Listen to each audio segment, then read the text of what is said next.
Bismillahirrahmanirrahim. Lecture of chemistry for 9th class. Today's our topic of discussion will be electrochemical cells from chapter number 7, that is electrochemistry. Okay students, we need to know that what are electrochemical cells. So basically electrochemical cell is a system in which two electrodes are dipped in the solution of an electrolyte, and then these electrodes are connected to a battery. An electrochemical cell is an energy storage device in which either a chemical reaction takes place by using electric current or chemical reaction produces electric current. And electrochemical cells are of two types: electrolytic cell as well as galvanic cell. Electrochemical cell basically is a system in which two electrodes are dipped in the solution of electrolyte, and then these electrodes are connected to a battery. And electrochemical cells are of two types. अगर हम electrochemical cells की बात करें तो electrochemical cell students basically एक system होता है जिसमें हम टू इलेक्ट्रोड्स जो हैं उन्हें एक इलेक्ट्रोलाइट में डिप कर देते हैं, और देन हम ये जो इलेक्ट्रोड होते हैं इन्हें हम एक बैटरी के साथ जोड़ देते हैं. और इलेक्ट्रोकेमिकल सेल्स जो हैं बच्चे, उनमें या तो इलेक्ट्रिसिटी प्रोड्यूस होती है, जब रिएक्शन होता है उसके बाद या तो इलेक्ट्रिसिटी प्रोड्यूस होती है या हमें खुद इलेक्ट्रिसिटी प्रोवाइड करनी पड़ती है. या तो रिएक्शन इलेक्ट्रिसिटी जनरेट करते हैं या फिर हमें खुद इलेक्ट्रिसिटी प्रोवाइड करना पड़ती है. सो इलेक्ट्रोकेमिकल सेल्स कितने टाइप्स के होते हैं? There are two types of electrochemical cells, that are electrolytic cell as well as galvanic cell. Now we will move towards the concept of electrolyte. And what is electrolyte? The substance which have ability to conduct electricity. The substance which have ability to conduct electricity, but the question arises in which state? In aqueous solution or molten state. That substance then called as electrolyte. If a substance can conduct electricity in aqueous or molten state, then this will be called as the electrolyte. And the examples of electrolyte: sodium chloride. Sodium chloride does not conduct electricity in solid form, but it will conduct electricity in its aqueous solution or in molten state.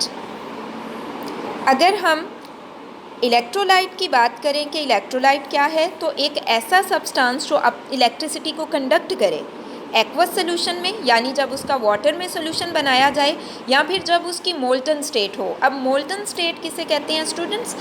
Thick C state, जैसे custard like state जो होती है उसे हम molten state कहते हैं. तो एक ऐसा सब्सटेंस जो कि एक्वस सोल्यूशन में या फिर मोल्टन स्टेट में इलेक्ट्रिसिटी को कंडक्ट कर सकता हो उसे हम इलेक्ट्रोलाइट कहते हैं. और एग्जाम्पल क्या है हमारे पास?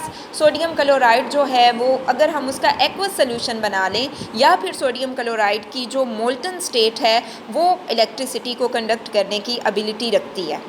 उसके बाद जी नेक्स्ट हमारे पास हैं basically types of electrolyte. There are different types of electrolyte: strong electrolytes, weak electrolytes. So what are strong electrolytes? The electrolyte which ionize completely in their aqueous solution and to produce more ions and to conduct more electricity are called as strong electrolyte. And examples of strong electrolytes are sodium chloride, sodium hydroxide, as well as H2SO4, that is sulfuric acid.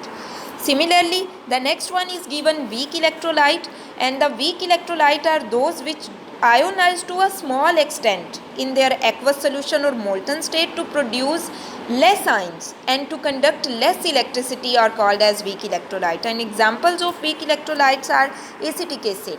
Acetic acid is as well as calcium hydroxides are examples of weak electrolyte. Okay students, अगर हम strong electrolytes को देखें तो strong electrolytes basically ऐसे electrolytes होते हैं कि जब उन्हें aqueous solution में ionize किया जाए तो वो completely ionize हों, बहुत ज़्यादा आयंस प्रोड्यूस करें और ज़्यादा से ज़्यादा इलेक्ट्रिसिटी को कंडक्ट करें, उन्हें हम स्ट्रॉन्ग इलेक्ट्रोलाइट कहते हैं. और उसकी एग्जांपल हमारे पास सोडियम हाइड्रोक्साइड है as well as sodium chloride है और साथ हमारे पास सल्फ्यूरिक एसिड है. These are examples of strong electrolytes.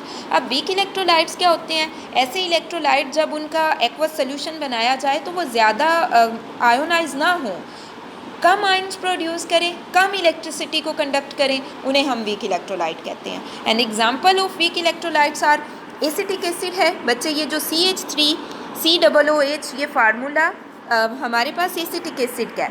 Similarly next हमारे पास कैल्शियम हाइड्रोक्साइड है और इसका फार्मूला स्टूडेंट्स हमारे पास है CaOH twice.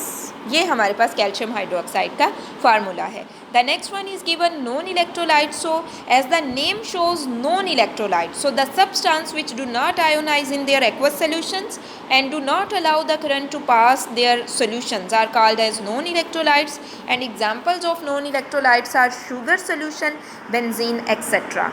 Sugar solution and benzene are the examples of non-electrolytes. So students, ऐसे substance जो कि aqueous solution में ना तो आयोनाइज होते हैं, ना ही आयन प्रोड्यूस करते हैं और ना ही इलेक्ट्रिसिटी कंडक्ट करते हैं, उन्हें हम नॉन इलेक्ट्रोलाइट्स कहते हैं। और एग्जांपल्स हैं नॉन इलेक्ट्रोलाइट्स की sugar solution and benzene. Now students, mark the question related to electrochemical cells. So the question will be, what is electrochemical cell? So the answer will start from here and ends at this point. Second question will be, differentiate between strong electrolytes and weak electrolytes. So the answer of this question will start from here and ends at this point. The third question will be, what is meant by non-electrolytes? So the answer of this question will start from here and ends at this point. अब Urdu medium वाले students question mark कर लीजिए। तो students, यहाँ से जो आपको question आएंगे वो ये हैं कि इलेक्ट्रोकेमिकल सेल कौन से होते हैं या क्या होते हैं। तो इसका आंसर आप यहाँ से यहाँ तक लिखेंगे। सेकंड क्वेश्चन होगा कि ताकतवर और कमज़ोर इलेक्ट्रोलाइट्स में फ़र्क लिखें। तो इसका आंसर आप यहाँ से यहाँ तक लिखेंगे। थर्ड क्वेश्चन होगा कि नॉन इलेक्ट्रोलाइट्स के बारे में आप क्या जानते हैं। तो इसका आंसर आप यहाँ से यहाँ तक मार्क करेंगे।